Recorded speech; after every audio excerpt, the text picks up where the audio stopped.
What to talk about tonight. And for me, I'm going to take off my Sarah Jannali professional hat, because often when people like Meredith have seen me talk, it's usually Sarah Jannali representing the city of Canning or the city of Stirling. But tonight I'm going to talk to you about what I feel I've learned from the Afghan women in my life.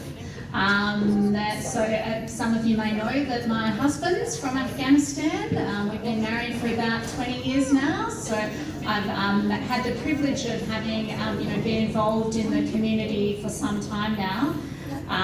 But before I I kick off with a few thoughts, I just wanted to begin by acknowledging the traditional owners of the land, the Wajak Noongar people, and paying my respects to their elders past and present. The tradition of acknowledging the original custodians of the land is one that goes back thousands of years. And if you're relatively new to Australia, or even if you're not, you may not know that Australia is home to the oldest continuing culture in the world.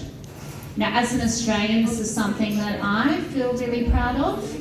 And I think on International Women's Day, or in celebration of International Women's Day, it's an opportunity for us to reflect on the role that women have played in nurturing families, community, land and culture on this land for over 60,000 years. So the cost for sharing the land for Aboriginal people has been very high, with their lives and communities disrupted by colonialism, conflict, government policies that removed them from their lands, separated them from their families, and prevented them from practicing their culture, speaking their languages, and accessing opportunities. This is an experience that I'm sure many of you who have arrived here as refugees can relate to.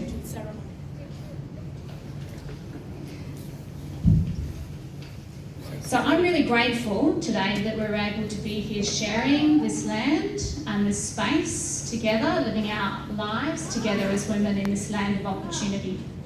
So whilst I was born here in Perth, my roots, like many of you and most other Australians, come from elsewhere. My dad was born in Ireland, lived for many years in the United Kingdom before migrating here when he was 30. He met my mum on a cargo ship that was carrying sheep on the way to Singapore. They fell in love and they settled here in the 1980s. My mum was born to parents of German Australian heritage in Queensland. In my 20s, I met a clever, creative, handsome Afghan man who I married and have two beautiful Afghan, Irish, German, Australian children with. So we're a very intercultural family. So marrying into an Afghan family for me has provided an opportunity to learn about many things and to build many connections with many Afghan women. Something that I feel very privileged to have had the opportunity to do. I have learned how to cook some amazing dishes. I pondered on whether to start off with that one on International Women's Day, but we learn so much from each other through cooking, and a lot of my experiences with the Afghan women in my life have been through sharing stories over food, whether it be gourmet sabzi or ashak or kofta or kabuli palau. I can do it all. Not as well as you, but I'm trying. I've learned to cook. I've learned about cultural differences. I think for those of us who live between cultures, and I know you do it every day, living between cultures, we get a lot of insights on how people live their lives differently around the world. And I think that's a really valuable thing to have as part of your everyday life. I've learned so many things about the little differences in the way we live our lives to, the big differences, and I really value that. But most importantly, marrying into an Afghan family for me has been a lesson in courage and resilience. And I've no doubt that in this room there are many resilient and courageous women who have experienced great hardship to get to where they are today, and not underestimating how hard the last couple of years have been on everyone in the community. So most Australians have been fortunate to live really sheltered lives, and I'm one of them.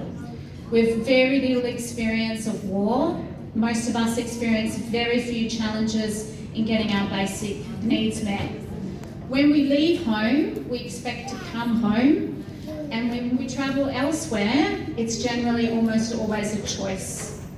COVID for us gave us a glimpse of what it's like to be separated from family, something that Afghans have had to endure for generations. So as we reflect on the situation in Afghanistan, which I'm sure many of you are today, I, like many of you, are thankful that I'm living in a place where girls have access to education and opportunities to be their best selves, my daughter being one of them, and contribute to society in a way that honours their skills, experience and knowledge.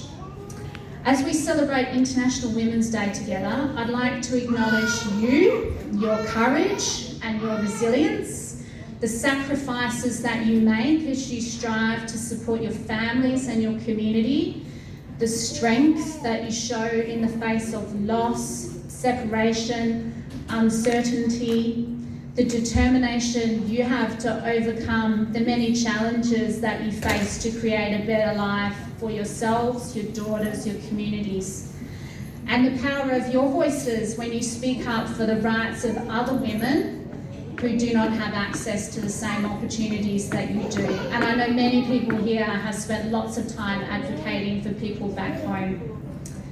And lastly, the patience, faith and hope that you have for a better future. And I think, we can build on this inner strength and resilience by supporting each other and celebrating in the achievements of the women from our communities. Holding up and supporting those women and girls who strive to be leaders in social, economic, political and cultural life. People like Fatima Payman, what an amazing role model for the Afghan community to have. I had great delight in sharing her story with my daughter, after I'd seen her speak and saying, look at what this amazing Afghan Australian woman is achieving. You can do this too.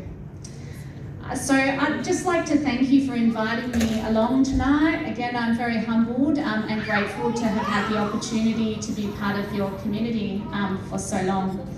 Thank you.